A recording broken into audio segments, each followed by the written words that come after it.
Okay, so we're about to trace the single, unbroken thread that connects the Garden of Eden, the Epic of Gilgamesh, the rise of science, and, believe it or not, the AI that's reshaping our world as we speak. It's really one continuous story, and I think once you see it, it might just change how you look at, well, everything.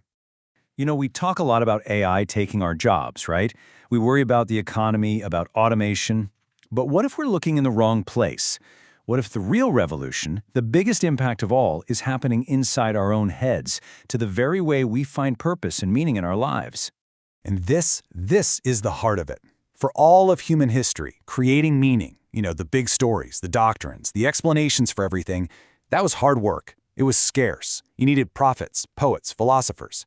But now AI can spit out infinite narratives, infinite interpretations, infinite belief systems, pretty much on demand. The scarcity is gone. And when you remove scarcity from anything, you structurally devalue it. To really get why this shift from scarce to abundant meaning is such a game changer, we have to go way, way back. Back to the very beginning.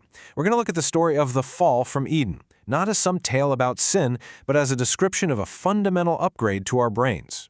So, what was Eden, really? Let's reframe this. Forget the garden and the apple for a second. Think of Eden as a state of mind, a cognitive state, probably a lot like that of early hunter-gatherers, where there wasn't this sharp line between me and the world out there. It was a state of just pure experience, without that little narrator in your head constantly judging, planning, and worrying. A state of unity.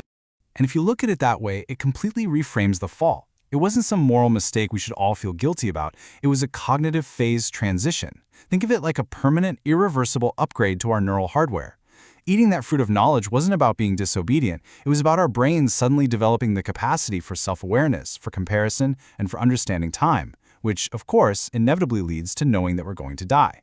And there's no going back from that. You can't unlearn.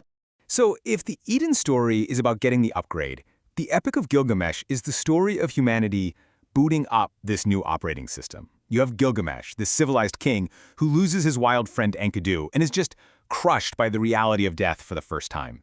He goes on this desperate, globe-trotting quest for immortality, and he fails. But the story's big conclusion isn't a tragedy. It's about acceptance. He comes back to his city, finally understanding that for a creature like us, a self-aware, meaning-making creature, life has to be finite. Okay, so this new self-awareness created a massive problem, right?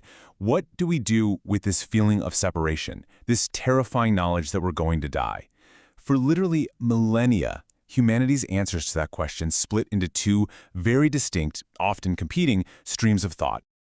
On one side, you have what we can call the translation line. This is the path of meaning. It takes these deep, profound experiences and translates them into language. This is where you get religions, doctrines, laws, social structures. It's visible, it's powerful, and it's basically what we call history. But then on the other side, there's the silence line. This is the non-narrative path. It totally refuses to explain or describe, it just points to direct experience and is comfortable staying in a state of not knowing.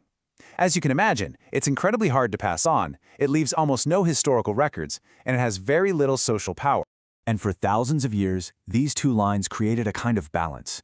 You had the loud, visible world of meaning, that translation line, giving society its structure. But underneath it all, always there but often hidden, was the silence line, this quiet continuity of direct experience, kept alive by a handful of mystics, sages, and artists. Then, everything changed. The scientific revolution didn't just give us new facts, it totally blew up this dual-layer system. See, for science to work, for it to achieve the kind of acceleration and control we have today, it had to pick a side. The very rules of the scientific method were, by their nature, completely against the silence line.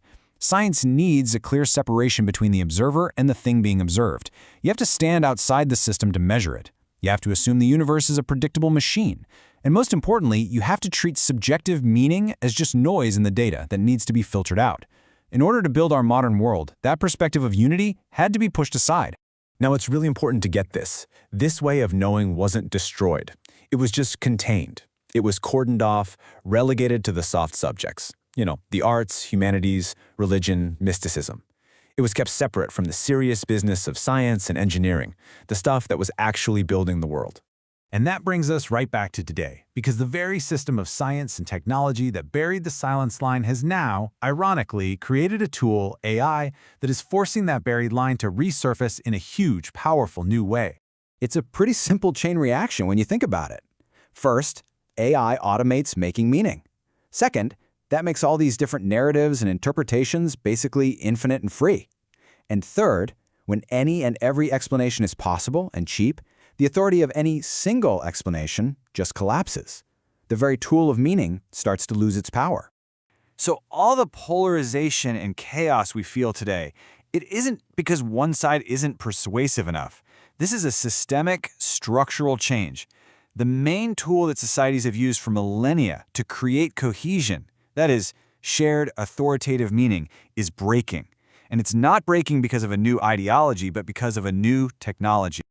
So, where does that leave us? Are we just headed for chaos? Well, according to this model, no. What we're actually seeing is the emergence of a new, stable structure, a whole new configuration for how we, as humans, relate to knowledge, experience, and technology. You can think of it like a new division of labor. Humans get to keep the one thing AI can't touch: direct subjective experience. That's our domain, that hedonic state of silent awareness. Meanwhile, AI takes over the job of creating meaning, of building structures and articulating ideas. But, and this is key, it does so without a self. So it doesn't without any claim to authority or ownership. And that opens up this incredible possibility of having knowledge without needing gurus. And here's the kicker. This shift is pretty much irreversible. You can't fight it, because there's nothing to fight against. There's no leader, no central doctrine, no organization to take down. To stop this from happening, you'd literally have to dismantle AI, then reverse the scientific revolution, and somehow rewind civilization itself. It's structurally impossible. So this isn't a revolution with protests and manifestos. It's a quiet one.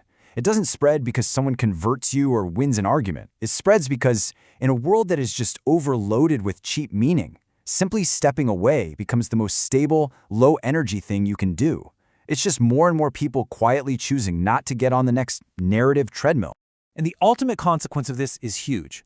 As more people find their stability outside of these grand narratives, the very impulse that has driven so much of human history, that urge to find the one right doctrine, the one right explanation that will save the world through meaning, it just begins to fade.